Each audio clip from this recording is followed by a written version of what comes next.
Ladies and gentlemen, this certainly may be the most disheveled I've ever looked in my life on camera, and for that I apologize. But, you know, this is new dad life. My shift just started, aka my shift awake while my wife is getting some sleep after sleeping or being awake most of the night. So I got to talk in hushed tones. I have a baby right here that I'm bouncing in a bouncer. I can't get a hat because all my hats are in my bedroom, which my wife is in with the door closed, and I'm not going in there to wake her up. So I threw on a quarter zip, and I got just this going on up top. But we have the next Internet Invitational coming out in like 45 minutes, and I wanted to quickly get out another video to you. Reaction to the first one, the unnamed show. Dave Portnoy, Kirk Minahan, Ryan Whitney came out this morning talking about the Internet Invitational, everything that happened with Luke Quan. Got to play that clip, got to react to it. It's nuts. So without further ado, let's get right into it. Dave Portnoy, Kirk, and Ryan giving their takes on everything that happened. So I'm just going to pull this up on the screen. We're going to watch it together. It's a good one. It's a good one. Okay, let's flip over here. All right, here we go.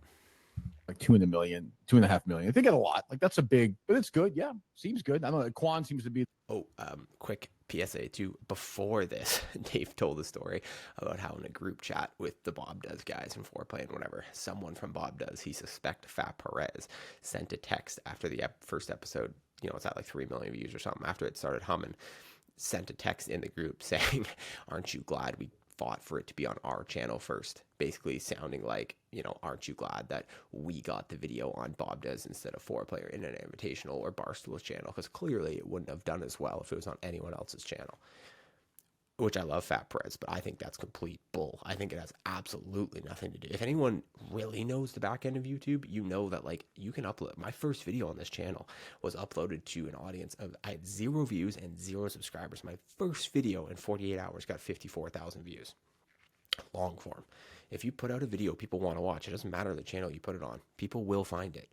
It does not matter. The Internet Invitational success has 0% to do with being on Bob Does Sports channel. 0%. 0.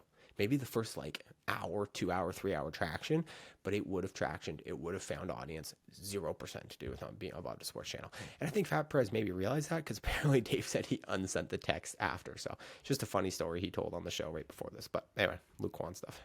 To be the takeaway, he's an asshole. I don't like. I mean, if you were there, maybe he would have killed for murder right He'd now. be in prison. I don't know what you I would have texted PFT that. I said I would. If he was on my team, I would have shot him. Like there's no like I would have shot him. Like there's I no called argument. Kirk after the morning. Yeah, Whitney called me that day. He called And me I that go, day. "Hey, Kirk, there's a guy here, number 1 overall pick. He slept through his tea time." He goes, "What?" I would have fucking gone nuts. Nuts. You doubly would have because he just did not care. Right. That's what driven me. That's what and it probably would have been good content, but I would have been in prison. Like I would have definitely. So Kirk famously, if you guys don't watch the Unnamed show or know who he is, he famously got sort of not invited. Like he's a huge personality. He has done golf content. He's been in the Barstool Ryder Cups before, but he was famously not invited by essentially like Dave kind of said on the show that it was like a mix of like the Bob Does guys and a couple other people just being like, yeah, we don't really think you should be there because like we're bringing in these like clean cut blue chip YouTube golfers and they are probably not going to vibe with it. Like if you thought Ryan's reaction to Luke was intense or Joey's reaction to Luke was intense, that was 1% of what Kirk would have done. 1%. So just keep that in mind. That's why he wasn't there, because they thought it'd be too much. So if you thought so far it's been too much, you don't know what you're missing. Definitely been in prison. So yeah, I mean, I don't. That guy. I hate the I don't care attitude. Like I just fucking hate that. That's no, that guy is such an asshole and such a prick because all he had to do was show up and just. I think if he showed up, he's like, "I'm so sorry." Correct. Of course, the whole team would have been like, yeah. He shows up. That's what made the penalty. He just didn't care. He's like, I think that's what a lot of people. That's why I wanted to play this clip, is because like a lot of people are like, I'm seeing it in comments. I've got messages from people being like, "Oh, well, there's this excuse, like, you know, his head stuff, like his head injury that he had a long time ago. Like that could be a problem that's causing him to have issues sleeping in, or, you know, the Norway thing, or the this or the that, like whatever the reason or like excuse is." But I keep telling people, I'm like, nobody's upset now that he missed his tea time. The internet is upset because of how he treated PFT, both before and after the tea time, and then how he responded to it in the moment. And like, again, I think this guy should be maimed for the rest of his life? No. I think like hopefully he learns from this, and hopefully he doesn't have this attitude going forward. But you're going to hear they talk about the fact that like apparently this was happening in college a little bit. This is what Ryan says. I don't know. I have no idea, but that's just what Ryan's about to say, and like things like that. Like just a bit of maybe a track record. Like obviously the day before he did the same thing, and it's really the attitude that people are upset with. That's what I'm taking from it. He's like, yeah, I should be out for the whole thing. And then I've never seen the guy play. The people are making it seem like even a 4-hole penalty, like he was just going to sweep the next 5. So it's like, we're going to make this as hard as possible because everyone was saying, I mean, he was like unbeatable. It was funny. It was PFT of all people. I know. Yeah, and PFT, and then like all the karma, like they take PFT shot his first hole. I know. It's like It's also a 9:30 tea time, right? And you're on the course. And he said I was in Norway, which the internet was quick to point out would have had him awake earlier. Yeah. Considering you're ahead in Norway than you are in Big Cedar Lodge in the Ozarks. And then like I hadn't even seen the draft the night before where he's like, I don't care about PFT. And he's like, you don't even need to come. Like the guy, he just I never seen somebody make themselves look worse on a video. And I have many videos where I look horrible. But this guy he just brought down the entire mood. And that was a point for us. That was like, I mean, I guess it should have been 7-5.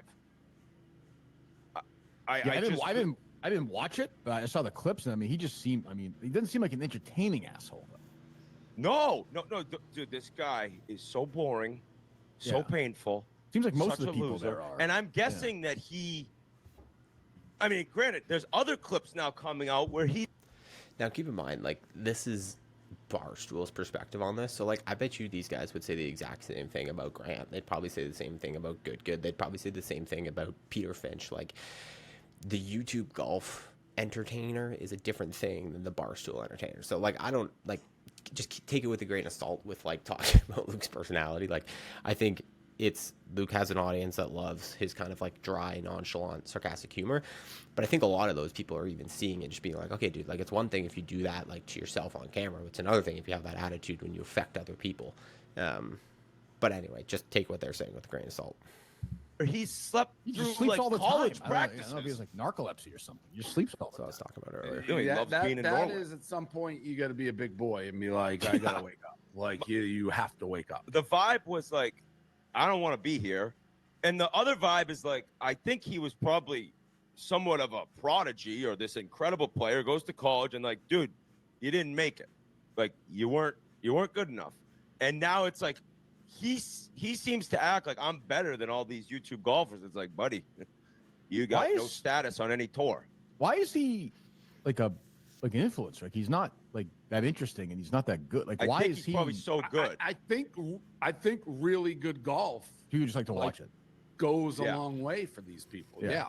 He seems really boring. I don't know. People like the dry, sarcastic, self-deprecating humor. That's my opinion. I think he has a niche audience of people that actually really like a lot of what they're criticizing. It's just, like I said, when it's applied to like a greater situation, if that's actually just your personality and it's how you react to like hurting other people potentially, it obviously creates controversy, clearly. But that's why, in my opinion. I mean, it made it like for sure that was a big moment. Yeah, great that happened, but yeah, he certainly didn't really care. And of course, his PFT, like who probably needs it the most of anybody there. Right. Looking back, you probably should have let PFT hit 2 balls, like his own scramble.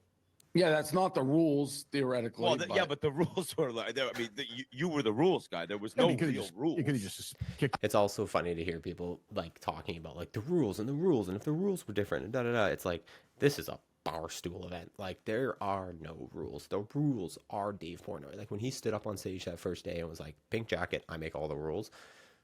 Like you just have to know. Like if you don't know that, you're not part of the Barstool universe. And the fact that Dave and Dan were hosting this thing and kind of like in charge of it in a lot of ways, this is bound to happen. This is going to keep happening. Like, they are content first. It's not golf first. This is very different than, like, you know, the Creator Classic. And that's why it's interesting. That's why it has 3 million views, because it's interesting. This is why it's interesting. This wouldn't have happened if it wasn't for Dave. So it's not golf. It's not straight up stroke play serious golf. It's a mix of that, but it's also like internet content. And Dave is the best in the world at internet content.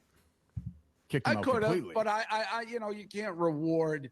It was nothing against PFT, but you can't reward. Like, I saw somebody be like, Dave. A lot of people like, Dave ruined it. It's a it is a team game, and one guy ruined it. It's like, yeah, but it's a team game. Like, he's part of your team. Like, you're only as strong as your weakest link, and this guy fucked you, and this guy didn't care. If this guy sprinted down the cart path with his like clothes half on and like sprinting, be like, sorry, he probably gets a 1-hole penalty, but he just did not care at all.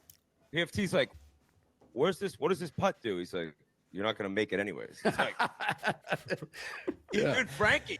Okay, I'm going to leave it there because otherwise I'll be talking about this forever, and I got to get this video out before the part 2 of the Internet Invitational comes out. But, I mean, yeah, I think a lot of what Dave's reaction was to do with Luke's reaction in the moment.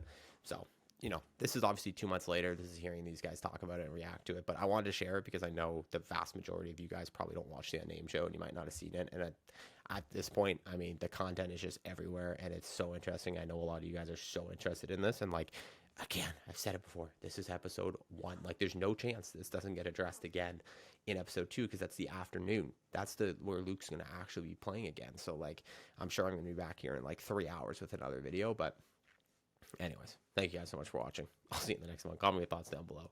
Bye.